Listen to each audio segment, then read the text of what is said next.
Objectif News vous présente l'interview politique.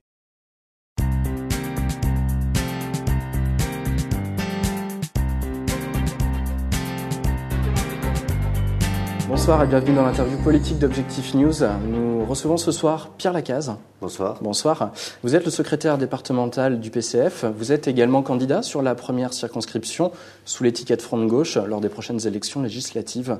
Pourquoi cette candidature? Quelles sont vos motivations? D'abord, je crois qu'il y a une crise majeure dans le monde, en Europe et en France, économique, démocratique, écologique. Et le Parti communiste français, depuis 2008, a décidé d'offrir un espace politique de rassemblement, le Front de Gauche. D'autres l'ont rejoint, des écologistes, des socialistes, le plus connu d'entre eux, Jean-Luc Mélenchon, qui était candidat à la présidentielle. Nous présentons partout en France des candidats du Front de Gauche avec l'ambition d'une majorité de gauche. Nous avons participé au changement avec la victoire de François Hollande. 4 millions d'électeurs du Front de Gauche, ça a été décisif pour battre Sarkozy et l'extrême droite. Maintenant, il s'agit d'élire une majorité à l'Assemblée nationale, une majorité de gauche. Nous voulons battre la droite et l'extrême droite. Mais de quelle gauche s'agit-il? Celle qui renoncera face au marché financier, qui renonce déjà sur la retraite à 60 ans, aussi sur l'augmentation des salaires ou du SMIC, ou d'une gauche qui fait effectivement de la croissance un véritable enjeu, mais en se donnant les moyens. D'accord. C'est le sens de ma candidature. À titre personnel, est-ce qu'il y a des dossiers que vous souhaitez particulièrement défendre? Sur la circonscription, je crois qu'il y a deux grands dossiers qui font partie du combat du Front de Gauche. C'est d'abord l'emploi. On veut lutter contre le chômage. L'emploi industriel, mais au-delà, avec de la reconversion et les taux de chômage chez les jeunes, même si on a une réussite actuellement sur Airbus ou sur l'aéronautique, pose le problème de la reconversion industrielle, de la diversification industrielle, mais surtout du refus du chômage de masse et de la précarité de masse chez les jeunes. Ça passe aussi, je crois qu'il y a l'hôpital Purpan sur la circonscription qui est symbolique du rôle du service public. Je veux en finir avec la révision générale des politiques publiques, la suppression d'un fonctionnaire sur deux. Il faut vraiment redynamiser ce pays. Il y a un véritable enjeu, on n'a jamais connu une crise pareille. La droite a essayé de la masquer. Les députés ou les candidats UMP nous leur tiendrons compte de leur bilan. Il faudra qu'ils répondent sur le bilan, sur ces 10 années de droite, les 5 années de mandat de Nicolas Sarkozy.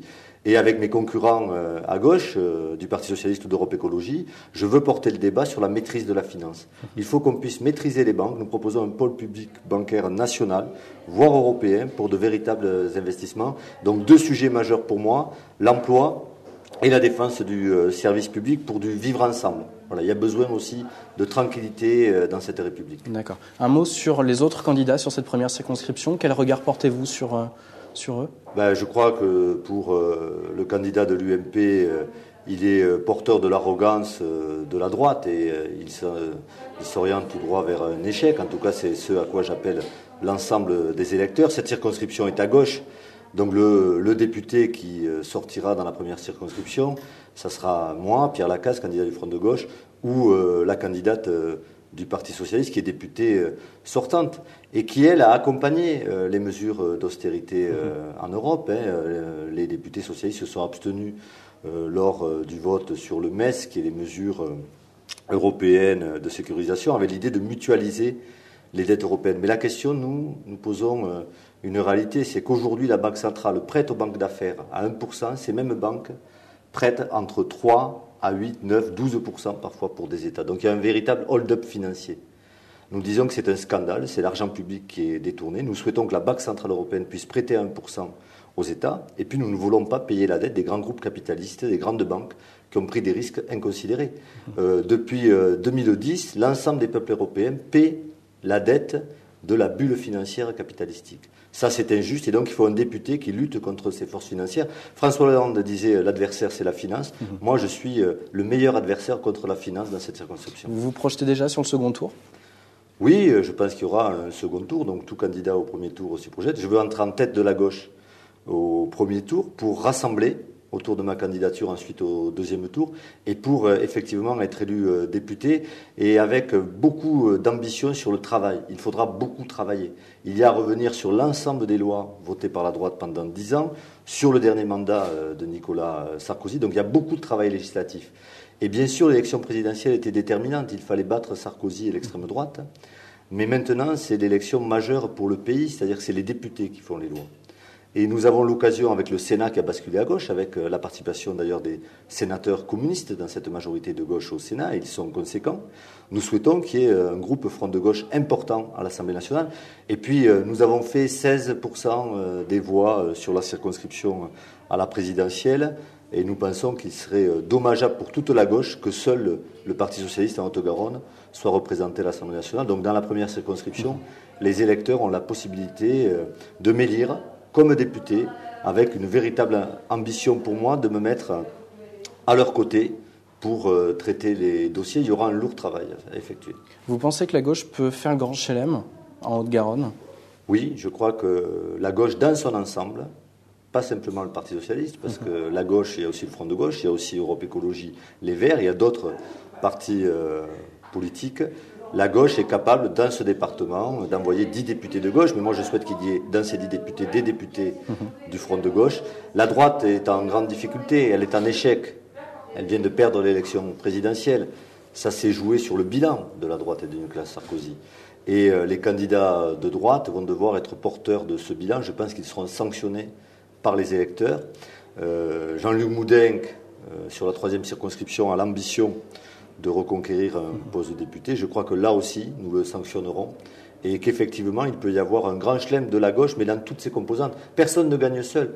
François Hollande, sans le Front de gauche, sans le Parti communiste, n'aurait pas été élu président de la République, et c'est le cas de tous les députés de gauche à l'échelle nationale comme en Haute-Garonne.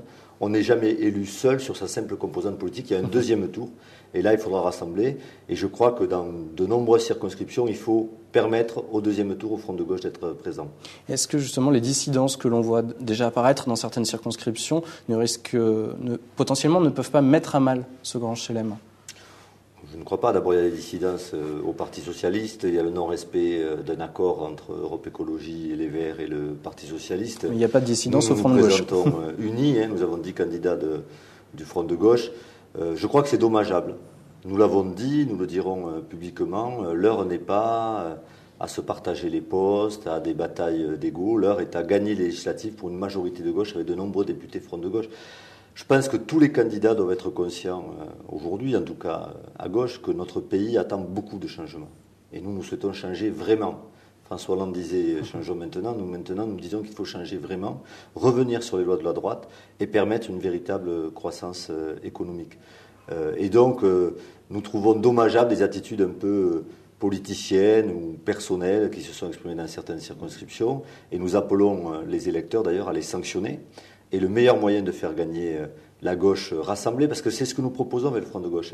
Ce n'est pas un nouveau parti, c'est un rassemblement de partis, mais aussi de militants associatifs, syndicalistes, où on retrouve des socialistes, des communistes, des écologistes, d'autres qui ne se retrouvent pas obligatoirement dans les courants de pensée actuels, mais qui veulent un véritable changement. Et ça s'exprime d'ailleurs aussi dans toute l'Europe. En Grèce, le résultat de Syriza, près de 17% des voix, deuxième force politique de pays, annoncé pour le 17 juin comme première force politique aux nouvelles élections en Grèce.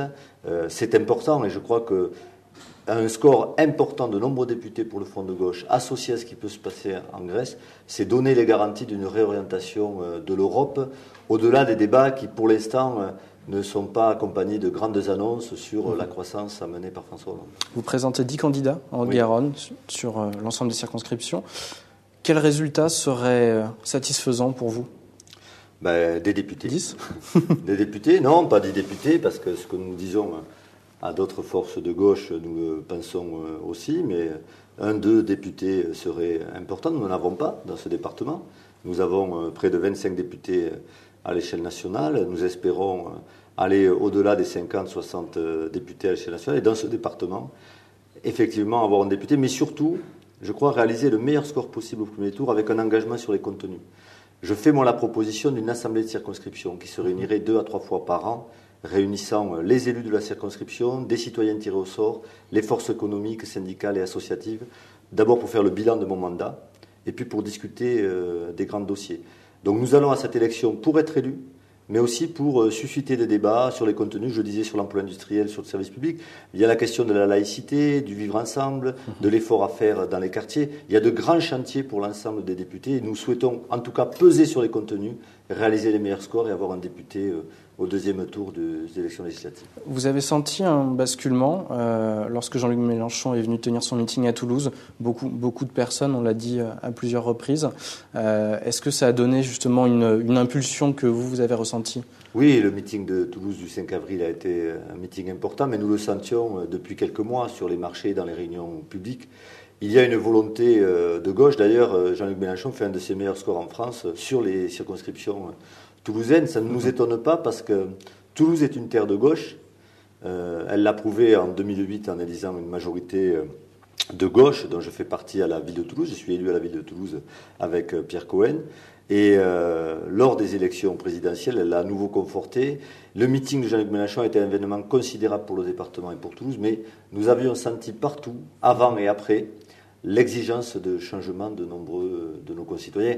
On ne peut pas, tous les commentateurs de la vie politique ou économique le reconnaissent, dire qu'il y a une crise majeure à l'échelle mondiale, européenne et française, et ne pas voir que ceux qui apportent les meilleures réponses peuvent engranger des bons résultats. Donc les 16% réalisés sur Toulouse par Jean-Luc Mélenchon, nettement au-dessus de son score national, viennent, je crois, d'une exigence de nos concitoyens pour un véritable changement à gauche. Pour conclure, un mot sur les premiers pas du président de la République, de François Hollande. Quel regard portez-vous ? D'abord, sur la forme, une grande satisfaction. Moi, je ne supportais plus le côté, on a dit, bling-bling, arrogant de Nicolas Sarkozy. Je crois qu'il y a une méthode de président normale. Il était un candidat normal, proche de ses concitoyens. J'apprécie beaucoup cette forme-là. Deuxièmement, on annonce des choses, moi j'en suis très content, sur l'annulation de la circulaire Guéant qui ne permettait pas aux étudiants étrangers de poursuivre un travail sur notre territoire, qui était dénoncé d'ailleurs par l'ensemble des milieux associatifs, patronaux ou universitaires.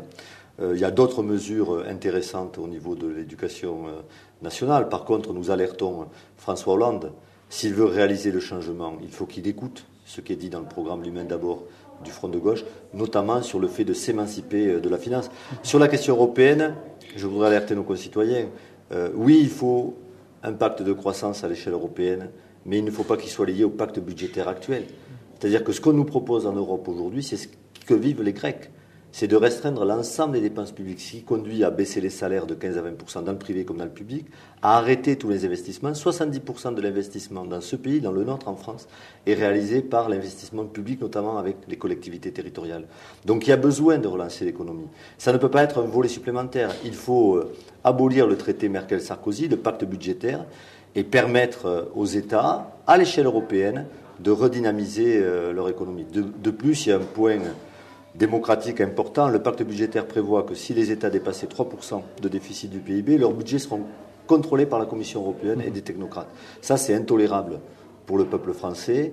Donc nous disons qu'il faut revenir totalement sur ce traité et que si jamais François Hollande l'acceptait, même avec des aménagements, il faudra un référendum en France pour que le peuple français se prononce sur ce nouveau traité européen. Investir, c'est une chose. En même temps, vous ne pouvez pas masquer la dette qui plombe aussi les États. Des économies doivent être faites, malgré tout. Oui, mais je pense qu'il faut travailler au paiement des intérêts de la dette. Vous savez, depuis 1974, la France a payé 1200 milliards d'intérêts sur la dette et nous avons un déficit budgétaire de 1641 milliards. Il faut rapprocher ces deux chiffres. Nous payons aujourd'hui, c'est devenu le premier budget de l'État, plus de 50 milliards d'intérêts de la dette. Je vous disais les taux d'intérêt qui nous sont appliqués.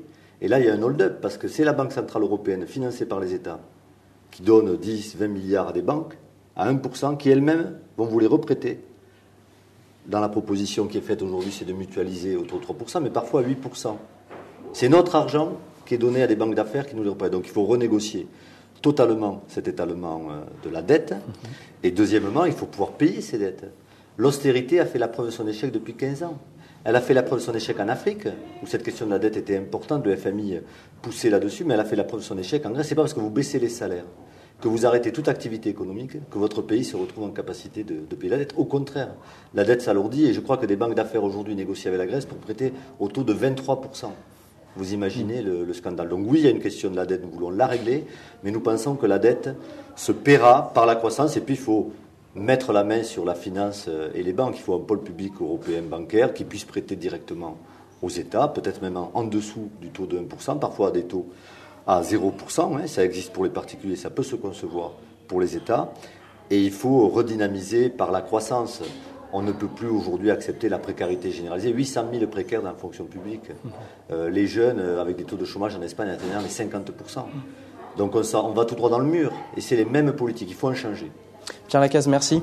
De rien. Je rappelle que vous êtes le candidat du Front de gauche sur la première circonscription de Haute-Garonne lors des prochaines élections législatives, 10-17 juin. Merci de nous avoir suivis sur objectivenews.tv.